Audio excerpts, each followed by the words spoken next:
अभिषेक लिखते हैं AR अभिषेक,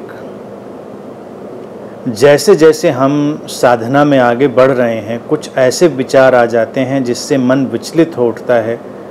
क्या जिसे हम अस्तित्व या सोर्स मान रहे हैं वैसा कुछ हकीकत में है भी, या वो भी आत्मा की तरह सिर्फ एक कॉन्सेप्ट है? और क्या हकीकत में सब सिर्फ वक्त और विविध प्रकार की ऊर्जा का खेल है?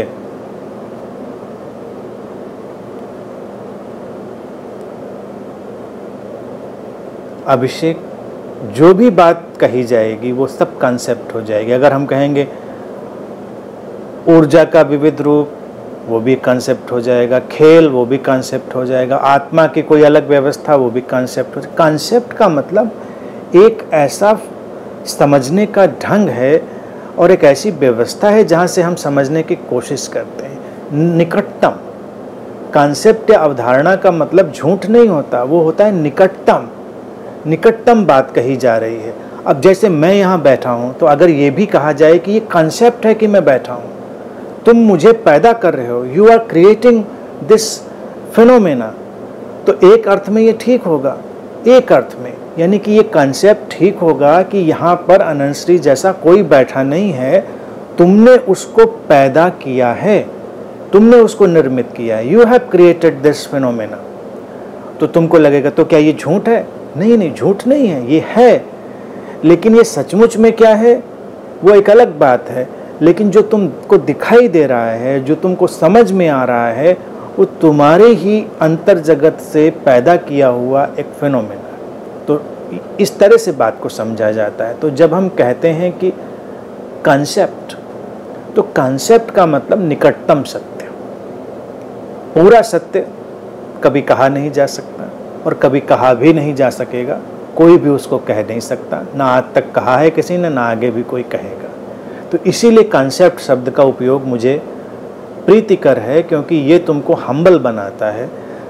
पुराने धर्म ग्रंथ और तमाम ऐसे लोग जो ऐसे बात करते हैं नहीं नहीं यही सच है, तो वो झूठ हो जाता है, क्योंकि एब्सोल्यूट ट्रुथ कहा नहीं जा सकता। जैसे लाओ त्सु ने जब ताओ ते किंग की शुरुआत करी तो उन्हें पहले ही कह दिया कि जो सत्य है वो कहा नहीं जा सकता, कहा जाता है वैसे ही वो करप्ट हो जाता है।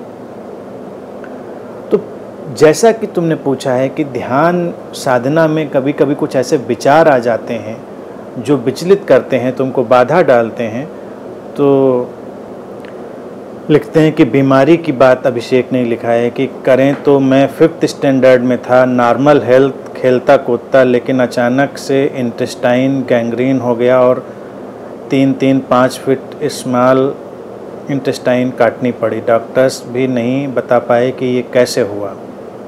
अभिषेक, कुल मिलाकर जो होता है सो होता है। अस्तित्व में क्या होता है, क्यों होता है, इसको बहुत एनालाइज नहीं किया जा सकता। विचार की बात थी तो विचार भी घटते हैं, मैंने बार बार कहा, अच्छे हैं बुरे हैं इसको कोई तय नहीं कर सकता, ये हमारा इंटरप्रिटेशन है। बस साधना के लिए सुझाव ये है कि विचार आएँ उनको आने दो, जाएं उनको जाने दो, उनको पकड़ो नहीं, उन पर अपनी व्यक्तिगत पकड़ मत बनाओ। अच्छा और बुरा जैसा कुछ नहीं है। जैसे ये गर्मी है, उमस है, कभी नहीं है कभी है, अच्छा है बुरा है, कोई नहीं जानता, ये चक्र घूम रहा है, सब घट रहा है। रहा सवाल बीमारी का, बीमारियां भी घटती हैं, आती हैं, जाती हैं। हम अगर इस समय अपने जीवन को जितनी सचेतनता से जी सकते हैं वो विकल्प खुला हुआ है। हम उस पर काम करें जो हमारी अभी समझ में आ रहा है, बस वो आवश्यक है। बाकी अतीत की बातों को छोड़ दें, अतीत में क्या हुआ क्या नहीं हुआ उन सब पर ध्यान नहीं देना है। अभी जो है वही महत्वपूर्ण है। जीवन केवल अभी है, वर्तमान है। तो जब उस पर फोकस करेंगे तो शरीर की अस्वस्थता, अतीत की तमाम दुर्घटनाएं, विचार जगत के उतार चढ़ाव, भावनाओं के तमाम उलझाव, सब बेमानी है, सब धीरे धीरे बह जाएंगे और इस विशुद्ध वर्तमान से वो जो स्रोत है उसका सौंदर्य उठेगा और तुमको घेरेगा।